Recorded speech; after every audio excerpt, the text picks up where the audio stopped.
what I do is I slow them down. I help them engage. Remember, this is engaging their mind, right? Engage their memory at a time of need for turbulence. But I'm not telling them you need to create a conflict. What are you doing? You're trying to provoke me. Cool it.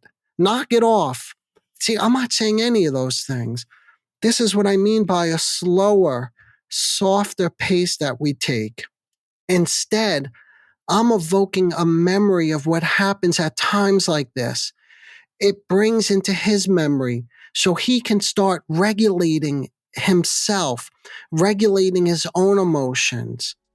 When this is done correctly, it leads to a stronger relationship.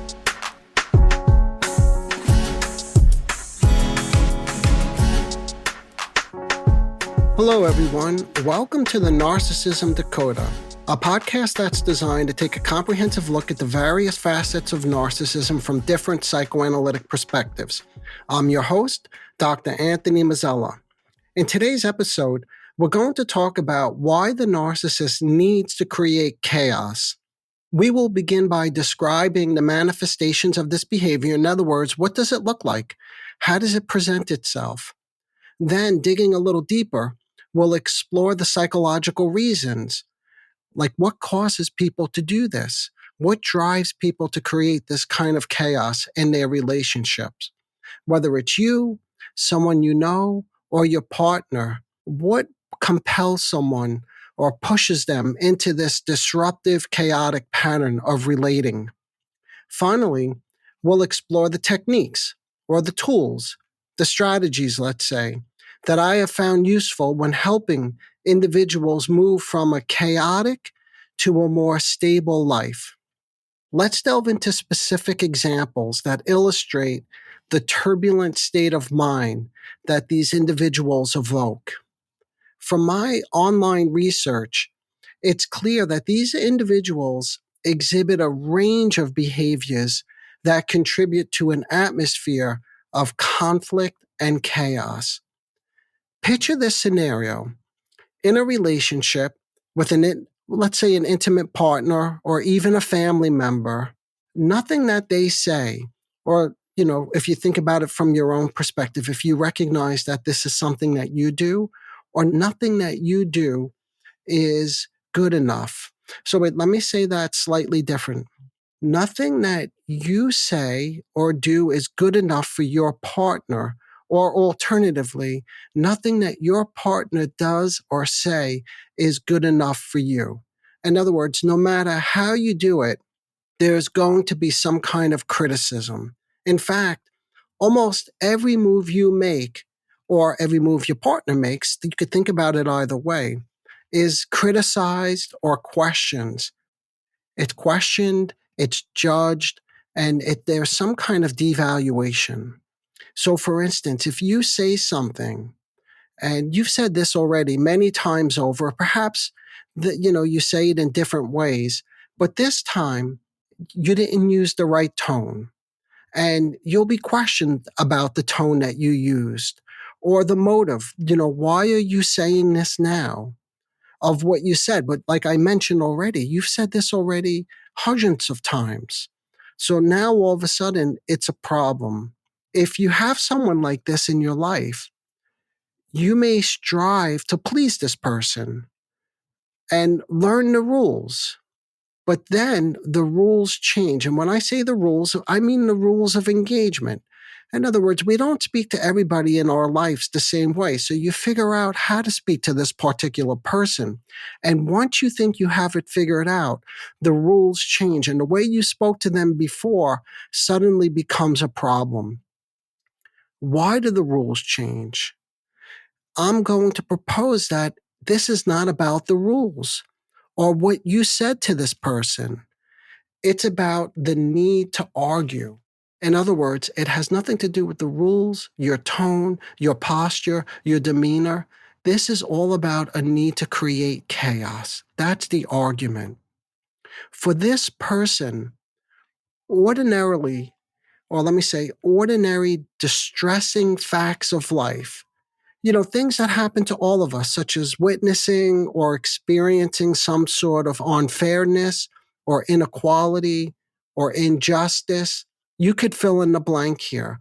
The point is, ordinary, emotionally distressing events get transformed into self stimulating objects.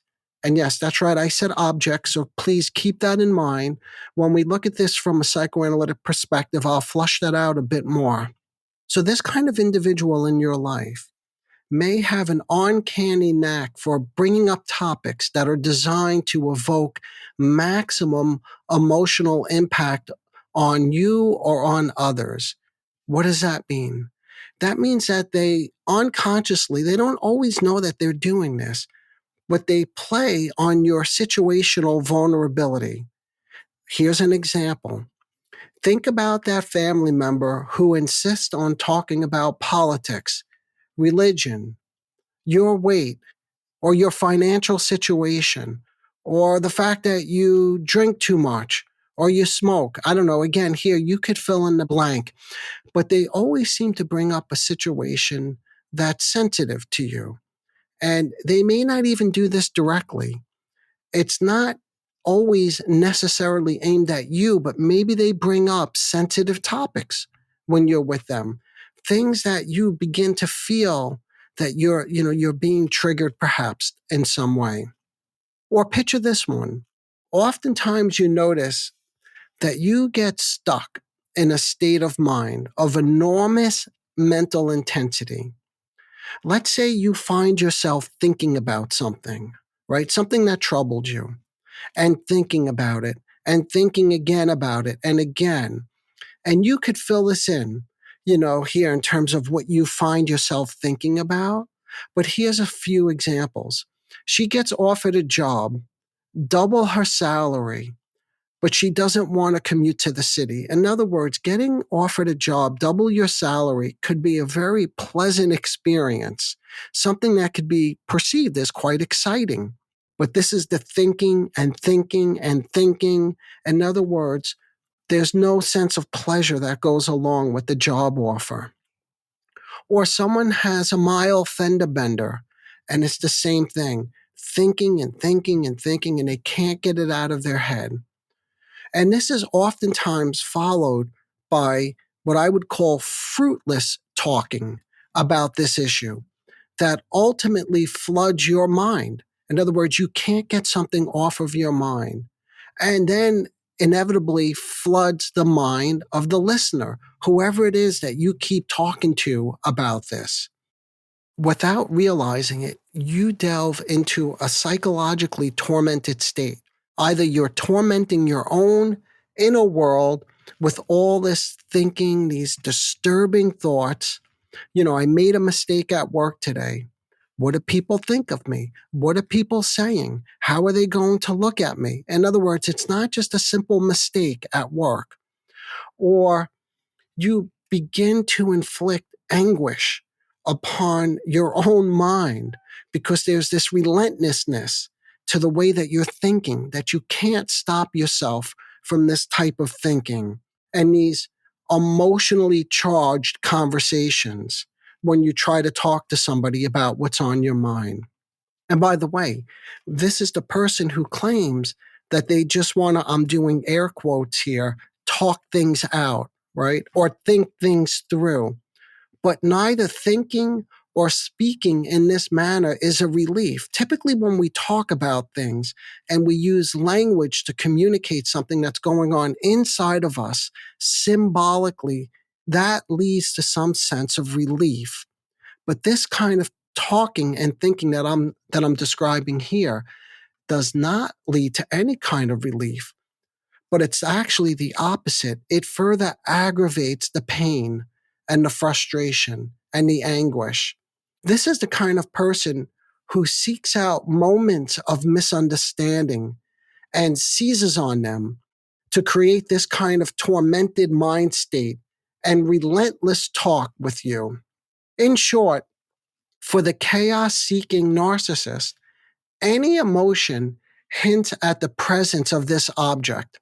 They're always tempted to find this object, by escalating an ordinary feeling into a powerful, moving experience. But you may now be asking, what do I mean by find this object? What am I talking about? What is the nature of this object that they are seeking? If you look at the online social media content, and as you know, if you've listened to my prior episodes, I always do my social media content review, right? What I've come across, and you'll see this yourself, what you come across are questions like, why do narcissists cause chaos? Why do they seem to thrive in chaotic situations? And by the way, everything that I've been describing, this is the chaos, this kind of thinking, torment, and talking about it in this unrelentless way. This is the chaos. So let's think about what you will see or hear in these discussions if you look this up. In other words, why does the narcissist create chaos? Here's what I've heard. Drama is one way to get you to behave the way that they want you to behave. So they create issues.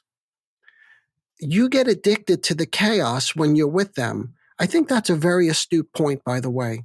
And it suggests, again, if you listen to any of my prior episodes, for instance, on the trauma bonding, right, that it always takes two individuals to get entangled in these sorts of chaotic situations, right? So what you hear is you get addicted to this chaos when you're with them. The chaos becomes your routine, and without it, you feel disturbed. In other words, they may thrive on this kind of chaos, as do you. Because their internal environment is filled with chaos, they need to do this. I don't actually think that that one is completely true. And here's why. Because if it was true that their internal environment is filled with chaos, why would they need to do this? In other words, there's already enough chaos. I would say it's probably just the opposite of that, that it's when their internal environment is not full of chaos. That's when they need to create external chaos in the relationship with you. I hope that part makes sense. They thrive and manufacture chaos so they can control you. When emotions are high, they win over logic. So, in other words, what I've heard is they will create this chaos to blatantly or overtly confuse you so that when they confuse you, you're no longer using logic. And when you're no longer using logic, that's when they can manipulate you. They can make you feel crazy and you feel upset and have to defend yourself. But again, we just said a moment ago, it takes two to keep this thing alive. So it may seem like on the surface it drives you crazy, but we have to keep in mind that both participants thrive on this sort of chaos. That's what makes these relationships so long lasting. And by the way, just to back up for a moment, this other part that I just mentioned, I want to say one more word about this, because if you think about what purpose does this serve, what I continuously hear, this thing about them manipulating you, creating chaos to win over logic so that you're confused, right? So this way they can manipulate you. Many of these discussions, most discussions actually around narcissism, typically come down to, they get reduced to so they can control you, that they can manipulate you. Recognizing, in my opinion, what I think this is a limitation. I think this is overly reductionistic. There are just too many things, there are too many facets of narcissism out there that get reduced to they're trying to manipulate and they're trying to control you. Things are a little more complicated than that, unfortunately. So, what I would say is if we could recognize the limitations of relying solely on this online information, then it becomes imperative to explore beyond social media content to gain a more comprehensive understanding of the factors that perpetuate these individuals' engagement in these really disruptive patterns. So, with this in mind, let's pivot and now turn our focus, in my opinion, to much richer and much more comprehensive theories on why they create this chaos. And as always, you know my bias. I am a psychoanalyst, so I love to look at the psychoanalytic literature. I think it's the most comprehensive way of understanding things. And then this will be what I always will give you is one theoretical perspective, because there are many different theories on why these individuals create this kind of chaos. But let's go back to my earlier question. What do I mean when I said find this object? What is the nature of this object that they are seeking? Picture this scenario. Can you imagine this? What if their primary object, in other words, that's the most important person in their formative years? If you want to know why I refer to them as object, please go back to some of my earlier podcast episodes. I talk about this in great detail. But in short, they're an object. An object is somebody who's not a whole person. And in psychoanalytic dialogue, we refer to them as objects. Well, there are two reasons for this. In short, we're using it to talk about a part object relationship. And we're talking about it more or less like a fantasy, a relationship that exists inside of you. In other words, a way that you perceive a relationship based on your own thoughts, your fantasies, and your own history. Okay, I digressed a little bit, but that was necessary, I think, because what if their primary object, I was saying, the most important person in their formative years, this is like a caregiver, right?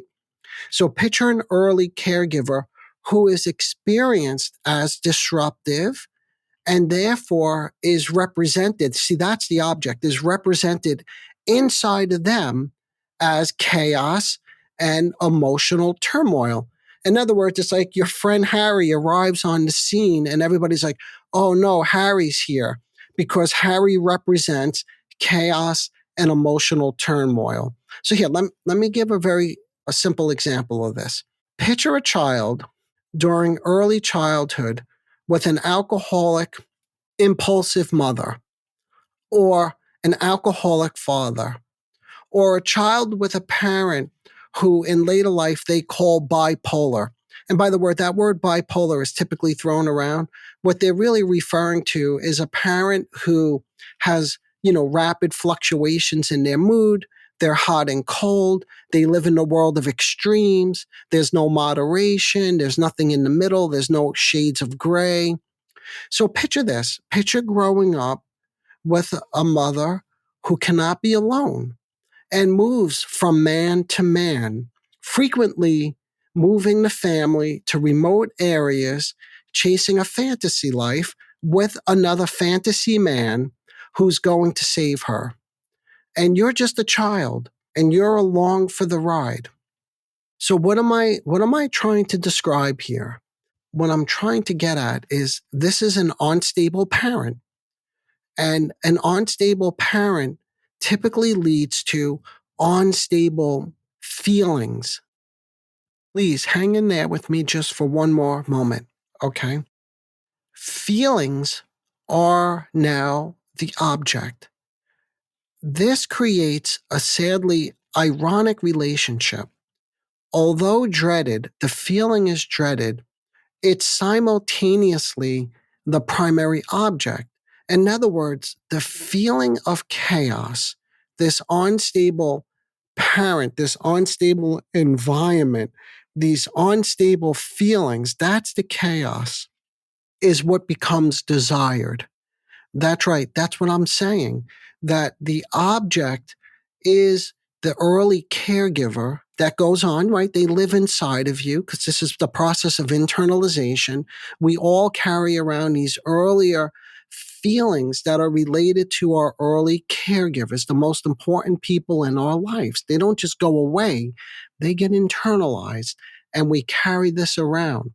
So, although it's dreaded, right, simultaneously, I said, it is desired. So, in seeking chaos, in seeking turbulence in your relationships, in your mind, remember I said the thinking and thinking and thinking, you are in fact reconstituting the primary object. And again, just very quick review, the primary object is what? The primary caregiver. So the caregiver comes with a feeling, and the feeling is one of home. But what is home? And what I just described, growing up with a bipolar or alcoholic parent who's impulsive and moves you around from state to state to state, the primary feeling, the primary object, the primary caregiver is what? Chaos, turbulence. Okay? So, as painful and disturbing an event as this is, it's nonetheless desired. And finding yourself in this state of distress is unconsciously gratifying. Why gratifying? That sounds crazy, you must be saying. I don't want this in my life. I don't want this kind of chaos and turbulence. The way I keep thinking and thinking drives me crazy. I get that. But again, something I would frequently hear in my social media content review is that these individuals, they get emotional, they cry, and they say you're breaking their heart, but they are completely happy living this way. In other words, what I discovered in my research is when people would describe these kind of chaotic relationships, what they're saying is, even though there's crying and there's a lot of pain, that they're happy living this way. They're used to it. And this is what makes them comfortable. Now, happy is a term that describes a state of well being or contentment. In other words, it's a positive emotional or mental state, or simply a positive outlook on life. I would not say that these people are happy. That word is not correct because this is not a positive emotional mental state. When they create a chaotic, turbulent experience or state of mind, in my experience, I don't see them as happy individuals, but they are gratified. That's why I use the word gratified. Gratified or gratifying what? What does this refer to? This is a sense of satisfaction or fulfillment that's derived from accomplishing a goal. See, that's very different than being happy. That's a sense of fulfillment. That's the filling your mind that I described earlier. You remember, that's the turbulence, that's the chaos. Gratification is often tied to the realization of one's efforts to attain a desired outcome. Here's a simple example of gratification. My girlfriend didn't return my text. This begins to spiral in his mind. She's cheating on me. When this is a foregone conclusion, right? Again, in one's mind, there's no proof of this. Just because someone delayed returning a text isn't proof that your girlfriend is cheating on you, or especially if there's no history of her cheating on you. But as we begin to explore this, we see that he is in a state of constant anxiety. And then he becomes driven to ask her, where is she going? What is she doing? And he interrogates her over every little detail, even though it hurts both of them. And when he sees that she's as miserable as him, I make the observation, mission is accomplished. In other words, mission accomplished. That's my intervention. To which he responds that this brings him great relief. So that's an example of gratification. See, because what's happening in this example, you see, it's not so simple as he's trying to control his girlfriend. He's not just controlling his partner. It's far more complicated than that. Now, you can argue with me. Yes, he is controlling her. He's interrogating her. And what I would say to you is Yes, that's true, but that's such a small part of the picture. It's far more complicated. What I would say is, please be open to thinking about this as a brief merger, right? In other words, there's now a shared anguish between the two of them. That's the mission accomplished that I mentioned earlier. See, now I'm beginning to address why they do this, why the narcissist creates this turbulent state of mind, this chaos in the relationship. If they're bringing about distress or irritation in you, they feel they're sharing, like you're in it with them. You're in the experience together. This turbulence also seemed blissful, as if you found another. There's the caregiver, right?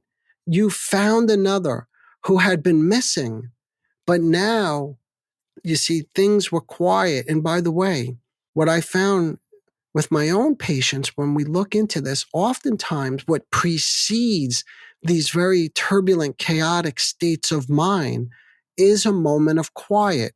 And it's just this little brief example I gave. There was a moment of quiet, a moment of separation, right? Because the girlfriend wasn't responding immediately to a text message. So it's like there's something that's lost there. But in this reunion, let's call it, remember, you've heard in earlier episodes me talk about a narcissistic reunion. This is a very unique iteration of it. This is the shared sort of anguish or the shared chaotic situation.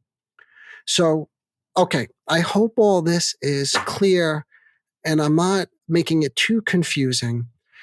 So let's get into treatment interventions. In other words, how do you help somebody like this? If you or somebody you know is in this position, it's like, what are the tools and techniques that we could think about to begin to address this chaos and this turbulent state of mind? From my perspective, what I have found helpful is the initial act of containment. We have to remember the early chaotic environment that I mentioned earlier, there are no limits. If you have parents who are, like I said, bipolar, impulsive, alcoholic, chasing around a fantasy, multiple marriages, multiple men, right? Drugs, all of this stuff that's going on, you could probably imagine there are no limit setters in your life from an early age. But individuals who seek turbulence typically never had that kind of early containing environment. In my field, this is what we call containing or a holding environment. And I say containing because kids don't like limits. Most children don't like limits, but when done with love, it makes them feel safe. And this is the same thing for adults. Even adults need limits with love. That leads to safety. That's what I'm talking about when I say containment.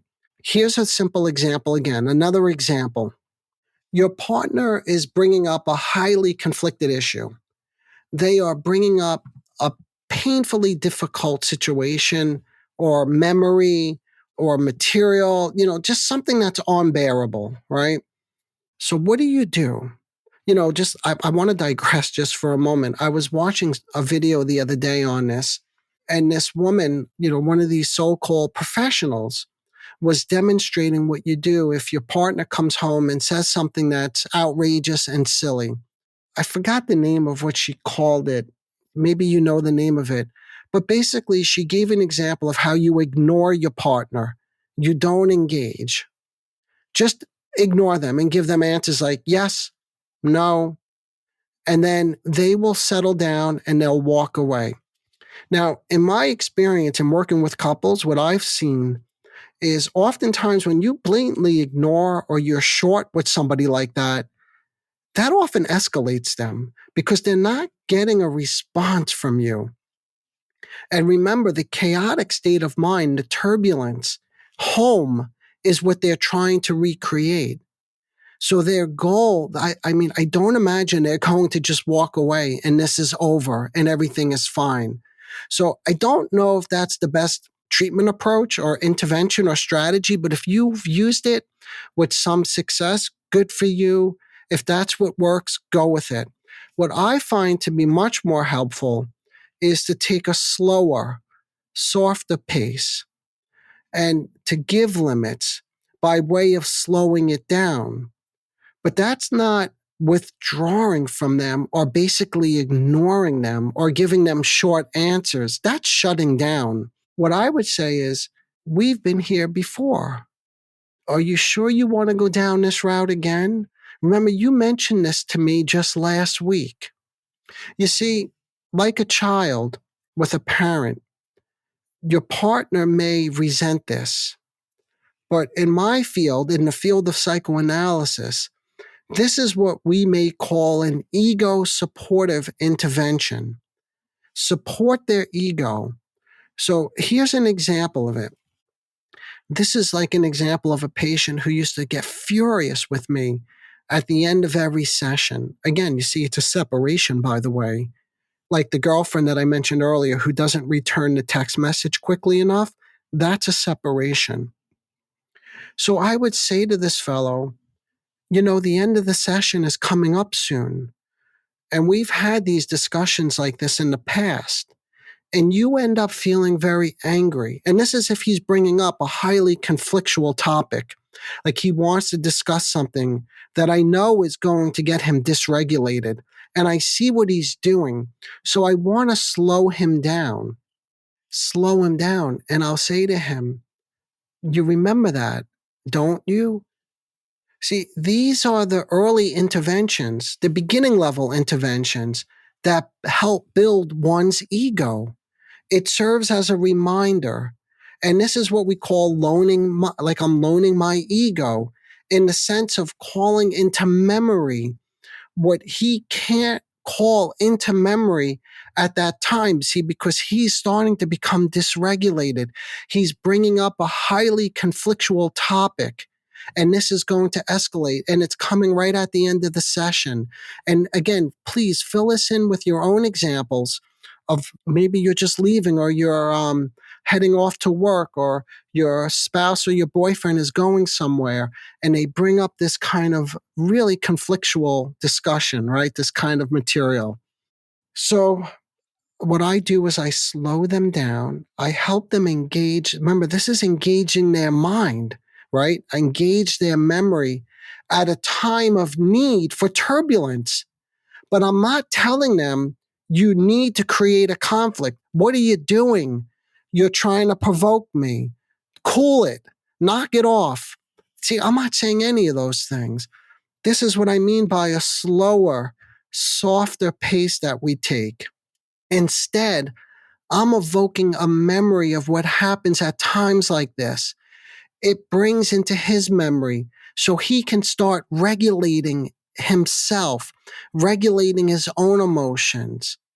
When this is done correctly, it leads to a stronger relationship, a stronger, in my field, what we call therapeutic alliance.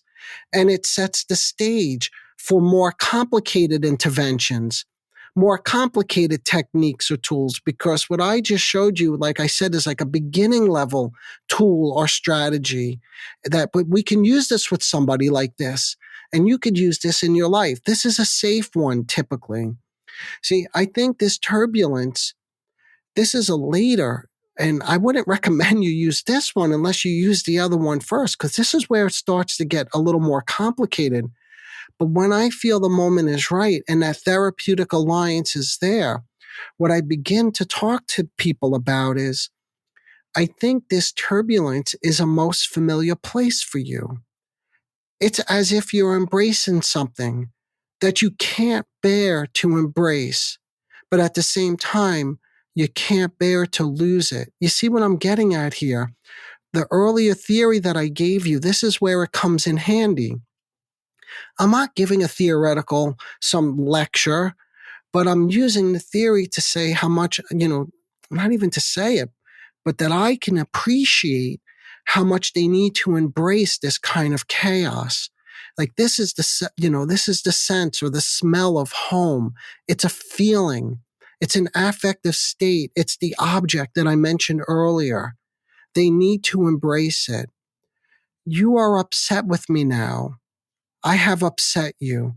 And this whole situation now becomes a disturbing feeling that you do not want to leave you. For some reason, you don't want to let go of this. Remember earlier I said that nothing they or you do is good enough. Remember I said this at the beginning when I was describing how the chaos presents itself in relationships. So with a fellow who's attacking his wife because it was raining out and he asked for a jacket and she gave him a coat, but it wasn't his raincoat. And he became infuriated with her. Now, again, if I did those early level interventions that I mentioned earlier, and there's enough of an alliance, what I would begin to explore in situations like this, and what I would begin to talk to him about I would say, I not maybe using these words, but what I want to begin to show him is how he is attacking his wife. So I may say something like this. Again, these words are not always perfect. Remember, the words you use will always be different based on the nature of the relationship. So when I give words in terms of how I speak to people, I am not suggesting that you talk to somebody this way. I just give it by way of example in terms of what's helped me settle these people and help them become a little bit more contained and a little bit more insightful. So I said to him, you seem to be not just stating facts, the facts that your wife didn't hand you your raincoat, but that you have a vested interest in this. In other words, it satisfies a need of yours. And you're not satisfied unless you can do this. And again, I may not say all this at once. You have to judge. You have to use judgment and be very sensitively attuned to your partner and see how receptive they are to hearing this. And if they're expressing any interest, if they look like they're listening to you.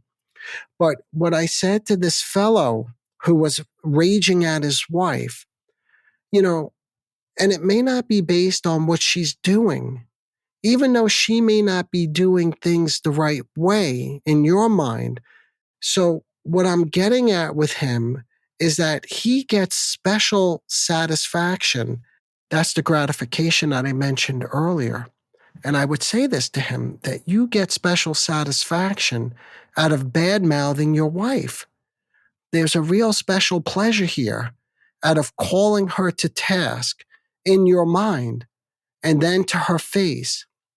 In other words, the issue is you need to call her to task in the same way you need to turn on me and tell me, here's a list of things that you do wrong, that you don't know how to handle in your practice, and you call me to task. See, what I do here is I bring it into the room with me, and that's where it's safer.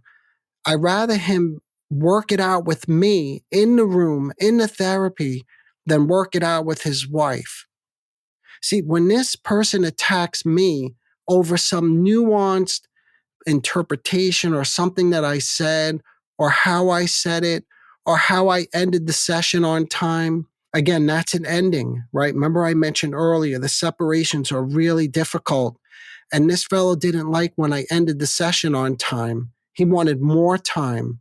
I would say to him, you've seized my comment with intense pleasure, as if I've given you an opportunity to be stirred up again. I wonder what that's all about. Did you notice that yourself? What do you think when I say this to you? What crosses your mind?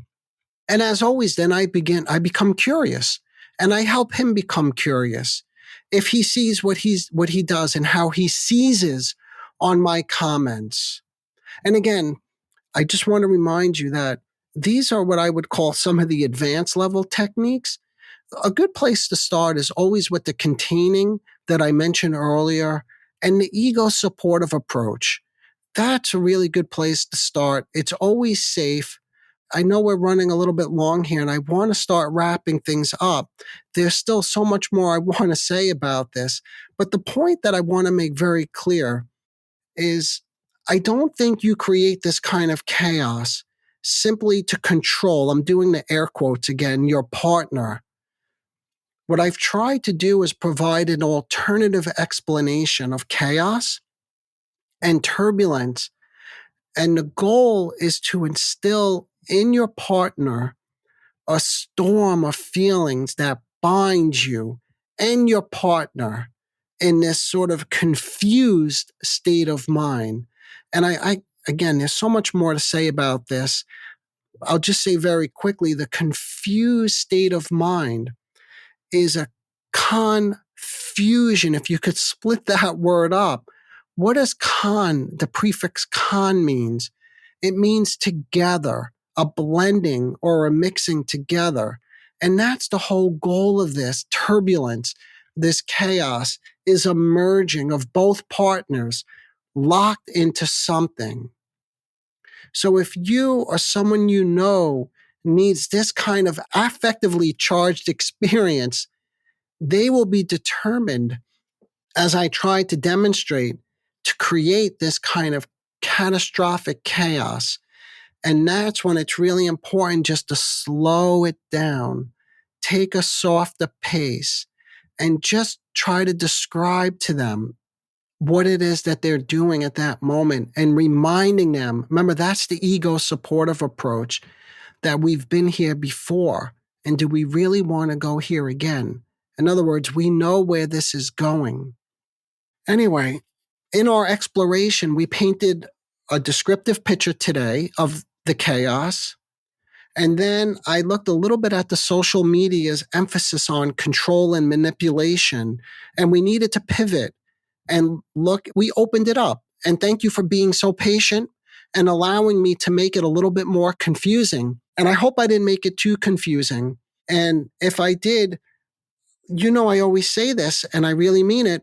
Reach out to me, shoot me an email, because I introduce some tools, right, and techniques. And perhaps all that is not clear, or you need some guidance with this. I would be happy to respond to your email or even take it up in a later podcast, because look, inevitably this stuff is very confusing. So as always, I encourage you to reach out to me. And in the meantime, continue. I know I said this last time, and this is very appropriate. And this is really part of the ego supportive approach. Engage your mind, not your weapon. In other words, no need to fight back.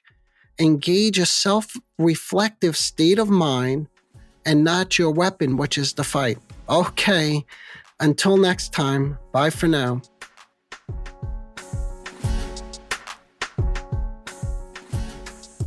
Disclaimer alert. The Narcissism Dakota podcast is provided for general information purposes only. The content presented in this podcast is not intended to diagnose, treat, or cure any psychological condition related to narcissism. The content on this podcast should not be considered a substitute for professional medical advice, diagnosis, or treatment. For specific advice pertaining to narcissism or any other psychological condition, you could reach me directly. I am an experienced mental health practitioner who is always taking on new patients. If you would just like a consultation, I can do that too.